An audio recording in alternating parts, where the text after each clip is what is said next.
Good evening, everyone. Good evening, everyone. I hope you are doing well. Can you please confirm if I'm audible or not? Is my voice audible to you? Write it in the chat box if you can hear me clearly. Fine, so there is no audio issue. So, hello everyone, welcome to another session of Perspective 360 Degree. And you would already be knowing that this is an initiative where we do current affair based answer writing practice in a detailed and structured manner. So, if you are an aspirant preparing for exams like RBI, NABARD, etc., then this initiative is definitely going to help you with answer writing practice for the descriptive paper of phase 2. So, let us begin with our discussion. And the topic that we have chosen for today is the new scheme for agriculture. Now, what is the context of this topic? Why we have chosen it? Because it was there in the news. So basically, news is about the news was there behind this notification that was provided by the government 1 month ago. So thing is that in this notification in PIB, the government brought 7 major schemes with respect to this agriculture sector, and we are going to talk about these schemes because as we know that schemes are important for your exam. And last year also few questions, and not just last year but every year they ask few questions as especially in the NABARD exam with respect to the schemes. Apart from that, another thing is that you can also use these schemes, you can add these schemes to your notes, and you can use it as a value addition information in your agriculture based answers. Fine, because these schemes are very much new in nature, so we can talk about it. So this is the context of this whole topic, and I hope the agenda for today is also very much clear to you. Now, this is as far as the syllabus is concerned. Then we know that agriculture is a very dominant portion as far as the NABARD syllabus is concerned. And if we talk about RBI also, there also the agriculture portion is there, not very much dominant, but its presence is still there. So you can use these schemes, you can use this information or some data and add it to your notes, and you can use it in your answers. In the last class also we discussed regarding the agriculture sector, where we talked about the agriculture with respect to the economic survey. So here we are going to talk about these particular schemes very specifically. Fine. So if you are somebody who is new to this Perspective 360 Degree initiative, then let me tell you that here firstly we give you an expected question as a part of this session, and we are going to discuss this question in a detailed manner. And once this session is done, you have to write the answer of the expected question in the comment box that will be evaluated by our team within 48 hours. So if you want your answer to get evaluated, please submit it in the comment box within 48 hours and our team will evaluate it in a detailed manner. Fine. So this is the expected question for today, that the agriculture sector in India has long struggled with various structural challenges. How can recent initiatives transform the sector and improve farmers' livelihood? Evaluate their impact and suggest additional measures for sustainable growth. So basically the question is a bit lengthy if I break it down for you. So the first keyword is of course the challenges. The second keyword is with respect to the recent initiatives that have been launched by the government. The third keyword is the impact with respect to this initiative, and then we have the different suggestions for the future of the agriculture sector with respect to the sustainable growth. Fine. So these are the different keywords as a part of the question. Now if you talk about the challenges is something that we have very precisely discussed in our previous class also. Fine. So there is no point of discussing same things, similar type of things again and again. So I've skipped these challenges as a part of this session. Basically we are primarily going to talk about these schemes and their impacts and some additional measures for the sustainable growth. Fine. So I hope it is clear to everyone. Now this is the answer blueprint that you need to follow, where you will divide your answer into introduction, the body and the conclusion. As I always say that introduction should be around only 10 to 12% of the total word limit. Fine. And the same rule applies to the conclusion also, and the rest of the word limit should be dedicated to the body part, where you will write your body in the form of different heading and subheadings. Under the subheadings you will try to write your relevant points with the help of relevant data or facts or example, whatever is readily available to you. Fine. During the examination. So that is the idea regarding this answer blueprint that you have to follow. Now let us move on to the first part of the answer, that is regarding the introduction with respect to this question. And since the question is starting with the challenges and the recent initiatives, then let us talk about it. Let us bring all these characters in an introduction and let us see what we can write in the introduction. So basically, firstly, we can talk about that India's agriculture sector has long been characterized by structural inefficiencies, including low levels of mechanization, fragmented supply chains, and declining natural resources like water and soil. Then after that, we can write some data using the economic survey that as per economic survey 2022 to 23, only 47% of agricultural activities in India are mechanized compared to 60% in China and 75% in Brazil, contributing to low productivity. So what basically we are talking about, since the first part of the question, since the first line of the question is talking about the agricultural based challenges that the Indian agriculture system has struggled with, various structural challenges. So we are talking up in the introduction itself that yes, we agree with this fact that there are structural challenges. We have named few of them, and apart from that, we have given some kind of data using this economic survey. Then we can talk about, then in response, the Indian government has introduced several initiatives aimed at transforming the agricultural sector. What is this? This is nothing but our connecting line. Fine, this is the connecting line because afterwards this introduction we are going to start our body, and we are trying to connect our introduction with the body part, and this is something that is acting as our connecting line, because in the body we are going to start with these initiatives only, which is the recent initiatives that have been launched by the government. Fine, so I hope it is clear to everyone. Now let us go through these initiatives one by one. So basically what these initiatives are all about, we are going to have a good overview regarding that. Fine. So the first initiative or the first scheme that has been launched by the government with respect to this is the Digital Agricultural Mission. Now what is a Digital Agriculture Mission? Basically, as the name suggests, that it talks about, it brings some sort of digitization to the agricultural system. Fine. And what type of digitization it talks about? Basically, under this initiative, which is Digital Agriculture Mission, firstly, the annual digital crop survey will be done. Annual digital crop survey will be done as a part of it in the year 2025 to 2026. And in this annual digital crop survey, different type of data sets will be taken. For example, regarding the crop area, for example, different type of geospatial data regarding the agriculture. All such type of data sets will be considered as a part of this annual digital agriculture survey. Apart from that, the another thing is that farmers will be given some kind of digital identity. And what is the digital identity? This digital identity is known as the farmer ID. Fine, it will be known as farmer ID. And what is the purpose of this farmer ID? Basically, this farmer ID will be linked to the land records. It will be linked to the livestock ownership, that whatever livestock that the farmer has. Fine, so all the records, all the data sets with respect to the farmer, for example, the livestock ownership, the data regarding that. Then it can also be with respect to the types of crops that the farmer has sown, so the crops sown by the farmers.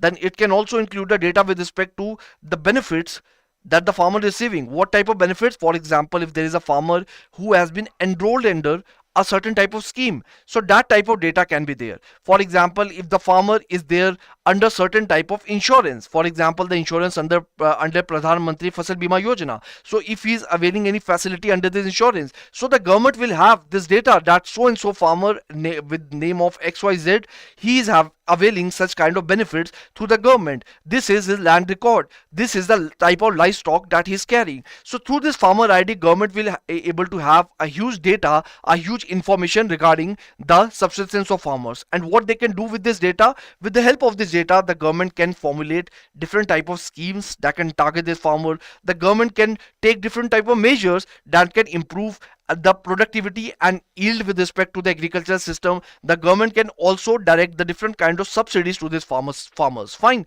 so this is the significance of this farmer ID, which is a very important component of this digital agricultural mission, and I hope it is clear to everyone. Now let me just read these lines. So basically, as I've told you, that it helps and provides farmers with real-time data. Then the resource optimization, which is also a part of it. Then it facilitates better decision making through weather forecasting. Fine, all such kind of things, I mean, through which the initiative or digitization, the different benefits, the different facilities can be availed to the farmers. Next is crop science for food and nutrition security. So basically what it is all about, it primarily emphasizes on it acts as a bridge between the research and education.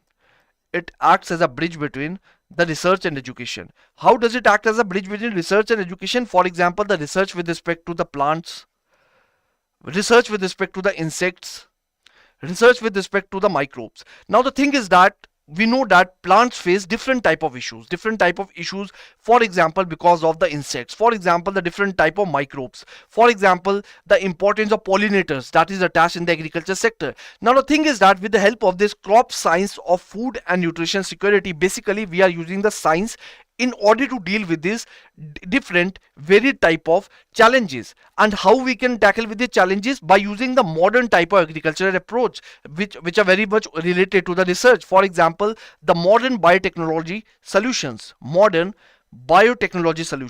with the help of this, what we can do, perform different type of the features. For example, plant genetic resource management. Through this, what we can do, for example, under the biotechnology, there is a technique called gene editing.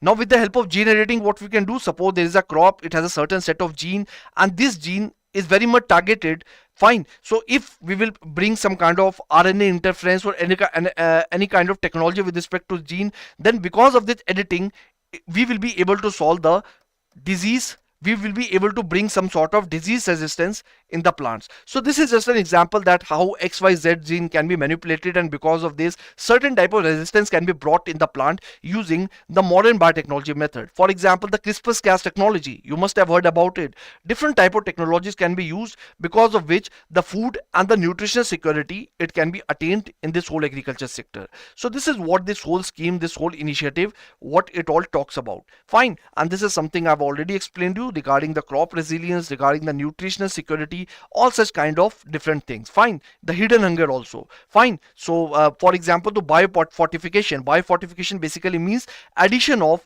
different micronutrients to the plants. Fine. So all such kind of things can be promoted with the help of this initiative.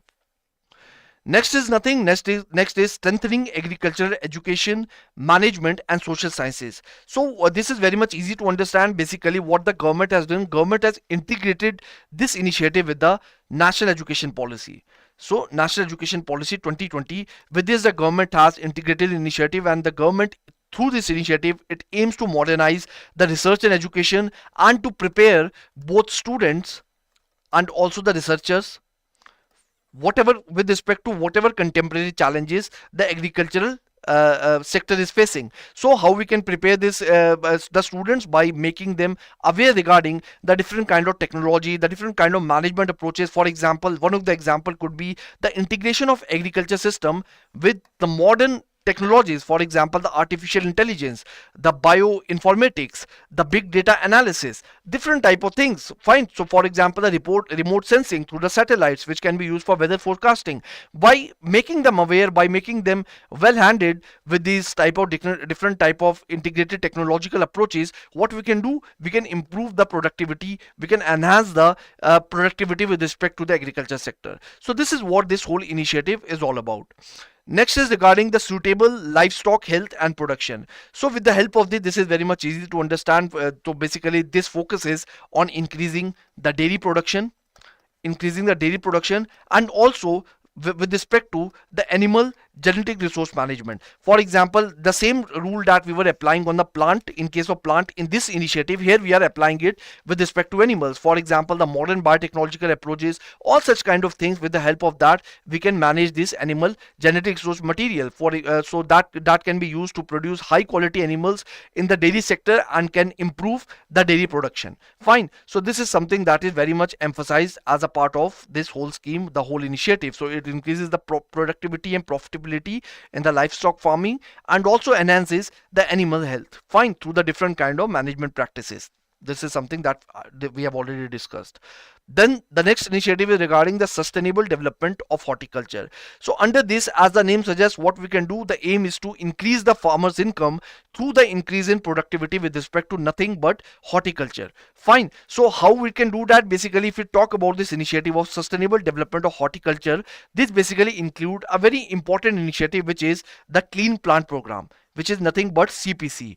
What is this CPC? Basically, this CPC, this clean plant program, this focuses on producing the clean variety of crops. What do you mean by clean variety of crops? Basically, it means the virus-free crops. Fine, the virus-free, high-quality crops that we can produce under this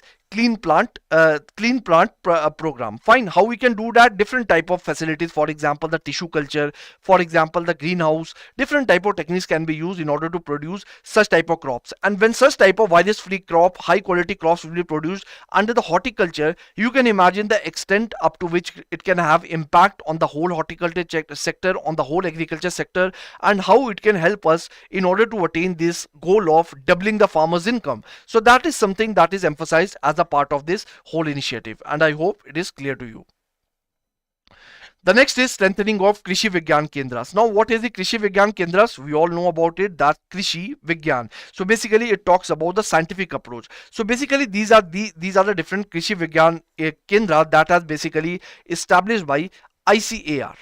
ICAR is the entity that has established these Krishi Vigyan Kendras. And what is the aim of them? The aim is to bridge the gap between the agriculture and the research. Whatever is the gap between the agriculture and research, the gap can be bridged using these Krishi Vigyan Kendras. For example, let us say a new technology has been developed as a part of agriculture system. It can be any form of technology. Let us say it is related to the irrigation, or it is with respect to the drone, any kind of facility, whatever it is. Fine, it has been developed. Now, what can be the job of the Krishi Vigyan Kendras? They can basically go, this institute can basically assess those techniques, assess those different new techniques with respect to the agriculture system. And what they can do, if they feel that yes, this technology works, it is something that can improve the productivity, it can enhance the outcome with respect to the agriculture system, then what it can do, it can basically it can train the different type of farmers, or it can train the different type of institutes that can afterwards train the farmers with respect to this agriculture technology. Apart from that, they also provide different kind of advisory services. Fine. So basically, they under this initiative strengthening of Krishi Vigyan Kendras, the government aims to strengthen the Krishi Vigyan Kendras so that different kind of technological products, they can be disseminated with the technology to the farmers, to the grassroots level, and also it helps in providing the different extension services to farmers. Fine. So that it can improve access to reliable and the quality agriculture inputs. That will automatically, we know that it is going to enhance the productivity with respect to the agriculture system. Next is regarding the national resource management. So we all know that with respect to the agriculture system, one of the major problems is with respect to the management of resources. To different type of resources that the farmers use. For example, it can be the soil, it can be the seed, it can be the water. Different kind of resources are there. And with respect to the different kind of resources, farmers face multiple type of challenges. Fine. So either it can be with respect to the management of seed, or it can be with respect to management of crops or pesticide, whatever resources that is. So national resource management initiative, basically it emphasizes on that with minimum resources, farmers are able to create the maximum output. For example, addressing the soil health issues, for example addressing the water scarcity issues. So by enabling the technologies also, for example the smart irrigation methods, with the help of all these things, we can improve the efficiency with respect to the usage practices of the farmers regarding these different resources. So that is something that is emphasized by this natural resource management.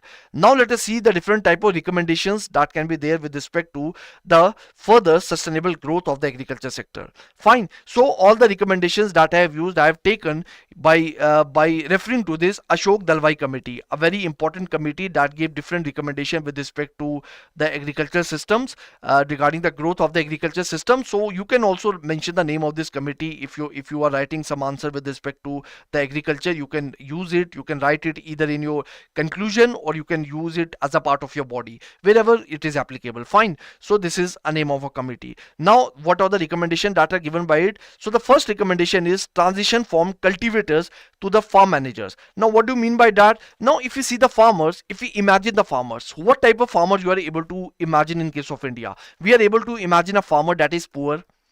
We are able to imagine a farmer. I mean, I'm not talking about all the farmers, I'm talking about most of the farmers. So most of the farmers, they are not able to generate much income through the agricultural output.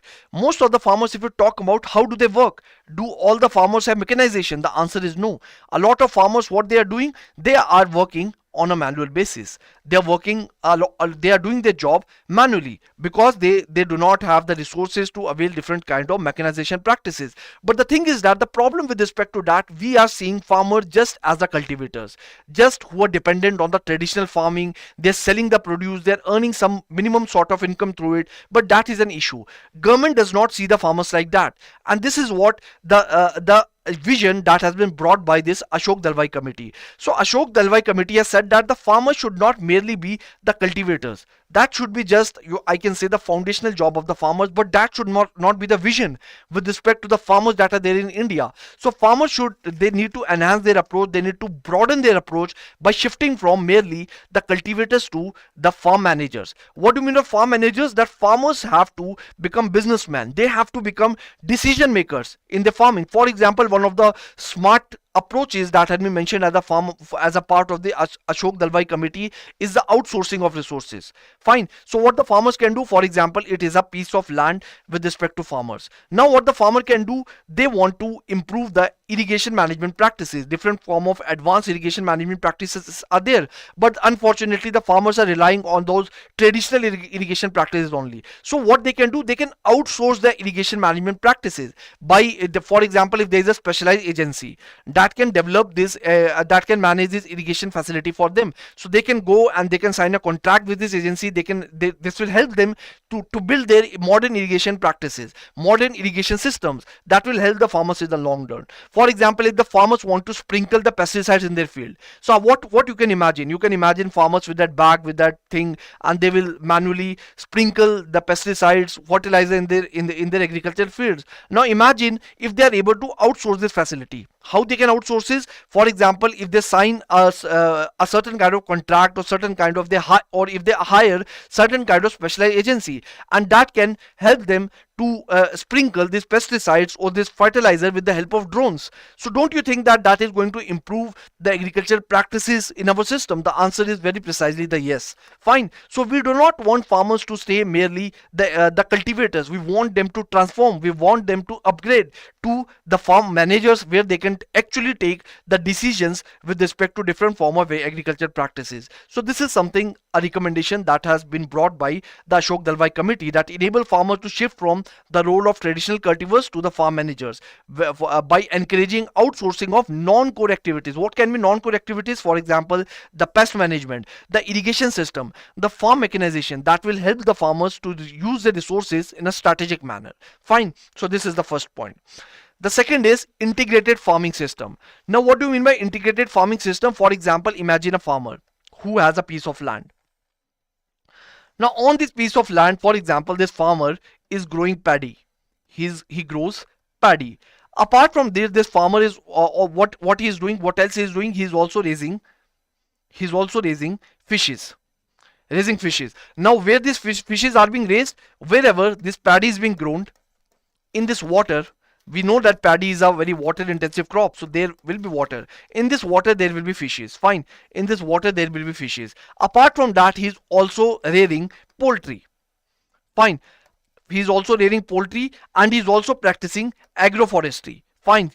By planting the let us say the fruit trees. So he is also practicing this agroforestry. So what is this? This is nothing but the integrating farming system. The farmer is not merely a basic farmer कि crop उगाई और बेच दी. That is not the approach that we want the farmer to follow. We want him to be smart. We want him to follow this integrated farming system, where in a piece of land he can follow diverse type of agriculture practices. He is growing paddy. He can sell this paddy. He is raising fishes. He can sell these fishes. He is growing poultry. He can make income out of it. He is growing agroforestry. He can sell this product. So he can generate the income from multiple type of resources. So that is something, the idea that is promoted through this, I would say, the integrated farming system that helps the farmer to generate diverse income, the income from the diverse sources. So I hope it is clear to you.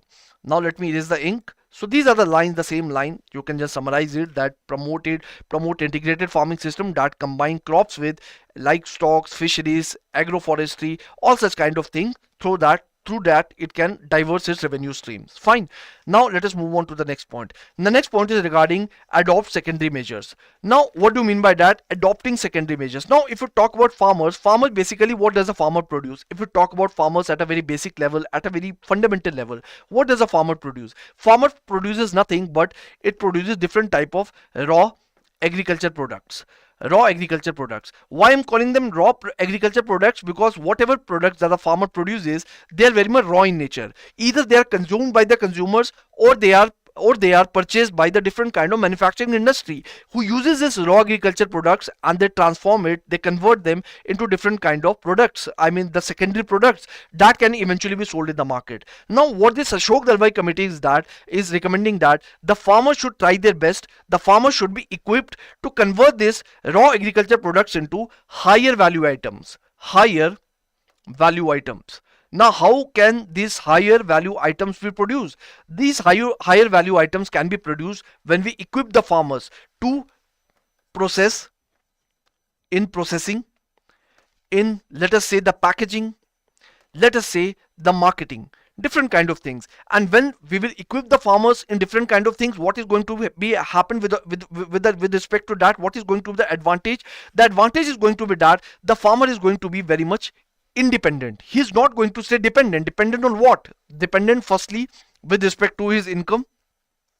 He does not have to rely on big corporates, big companies, that somebody will come. He will buy my products. And then he will generate the income for me. In return, he is going to give me money. Farmers won't have to be dependent on these corporates. He can process, he can pack, he can market his own produce, whatever he has developed on this agriculture field. Imagine the immense amount of income that the farmer is going to generate. Apart from that, another the biggest advantage is that we all know that when we talk about this agriculture sector, we all know that it is nothing but a seasonal type of sector. It is a seasonal sector.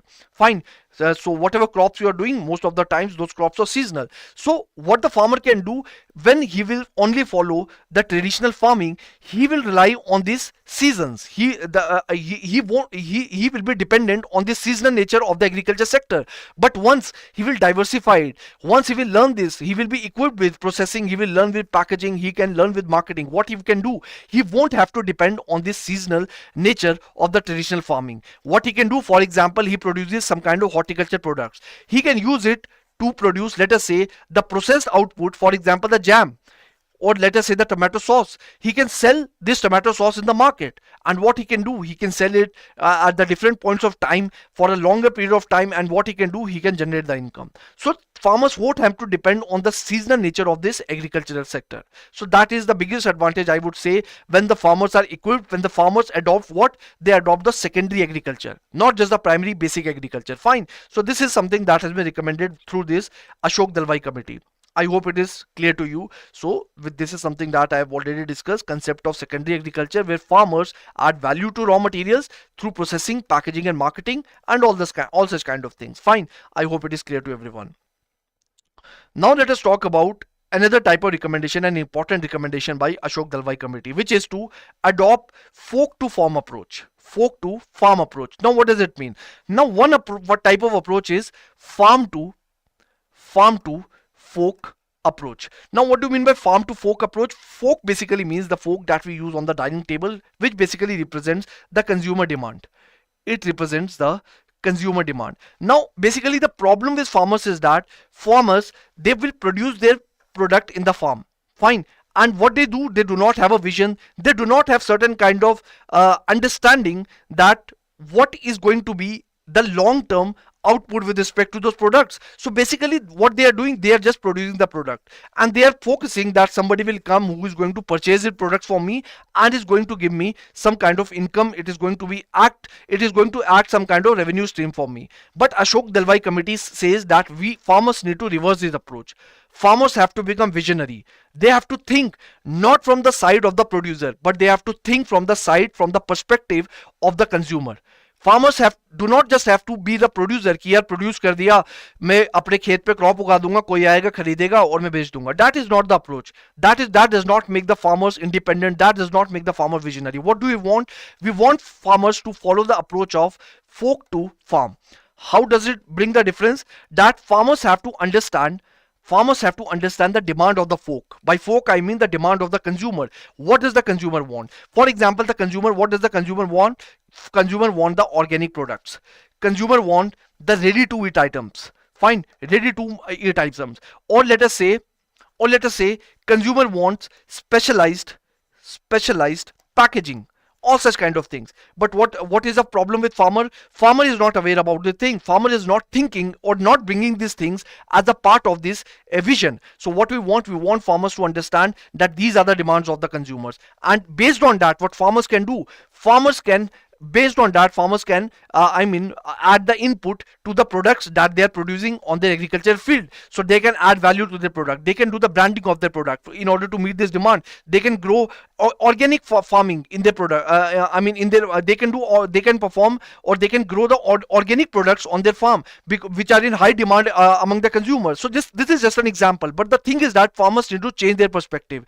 Instead of thinking from the lens of the producer, they need to adopt the perspective of the consumer. What is required in the market? Based on that, they will grow their product and they are going to generate the profit, and that's how they will generate their income. They are going to generate the higher income, and that is something regarding what the adoption of folk to farm approach talks about. I hope it is clear to everyone. Fine, if it is not clear, you can let me know. So what do we want? This is something we discussed, the shift from the traditional farm to folk model to a folk to farm approach, by increasing the farmers focus on the value added activities like agri logistics, cold storage facilities. So imagine if farmers have a cold storage facilities, good cold storage facilities, what is going to be happen? The post harvest losses that the farmers face, they won't have to face that. So processing, branding, all such kind of things, we need to equip our farmers regarding this whole approach. Fine, so I hope it is clear to everyone. What is the next is very easy. Next is regarding increased variety replacement ratio. So the thing is that we all know that with the advancement of time, with the advancement of changes in the climate, all such kind of thing, we know that weather variations is a very big factor with respect to the agriculture system. If you remember our session with respect to RBI annual report, or if you remember this, what do we say, economic survey, all such kind of things. One of the important thing that we studied under the inflation chapter was regarding the food inflation, where we talked about that the inflation everywhere is there in a controlled manner, but with respect to food inflation has been very much volatile. And why it is volatile? It is volatile basically because of the volatile nature of the agriculture system. And why agriculture system is volatile? Basically because of the different kind of reasons, and one of the important reason is the seasonal variation that is happening around us. So what do we need in order to tackle that? Don't you think that we need to apply some kind of modern technologies, modern breeding technique, so that we can produce the seasonal resistant crops in our field? The answer is yes, we can do that, and this is basically the aim of the government. The government says that we need to increase variety replacement ratio. That is, we need to replace the old crop varieties with new climate resilient high yield varieties. And what it will do, of course, it will enhance the productivity with respect to the different kind of products, and it will help the farmers to manage their crops with the adverse effects of climate change. Fine, so this is the idea. Now lastly, move on to the last part, which is the conclusion part. So basically you can write the conclusion that the recent initiatives aimed at transforming India's agriculture sector, what do? They addressing long standing structural challenges and improving farmers' livelihood have the potential to bring about the change. Now what you can do, you can write write this keyword in your conclusion regarding the Ashok Dalwai committee, that building on the recommendations of the Ashok Dalwai committee on doubling farmers' income, the focus must shift towards the sustainable practices, rural infrastructure development, and improved market linkages. After this, what you can write, that aligning this initiative with the vision of per drop more crop. So what you are doing, you are adding some kind of value to your conclusion also. So such type of vision, such type of slogans of the government, or any kind of, if acronym is there, you can use this acronym and you can I mean substantiate your conclusion also. So aligning this initiative with the vision of per crop mode drop will ensure efficient resource use, empowering farmers to adopt and thrive in the face of future challenges. So this is something that you can write as a part of your conclusion. I would suggest that you write your own version of conclusion for the sake of practice. And since this question is of 600 words, so for 600 words you should dedicate around 23 minutes. Fine.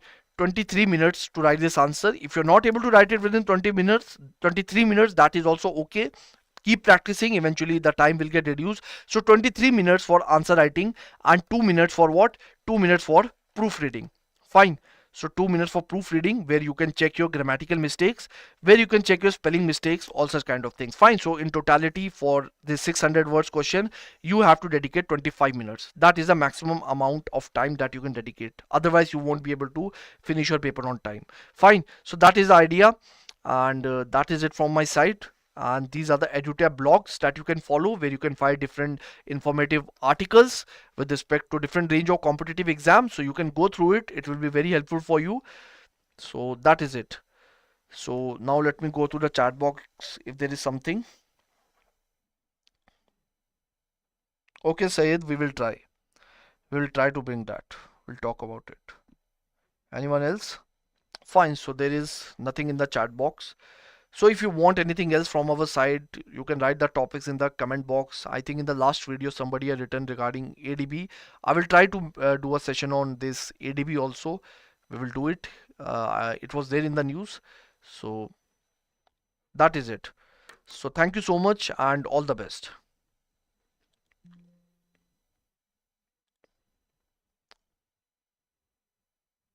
And if there is any topic that you want me to cover or any suggestion, you can write it in the comment box. Fine. So now I'm ending the session.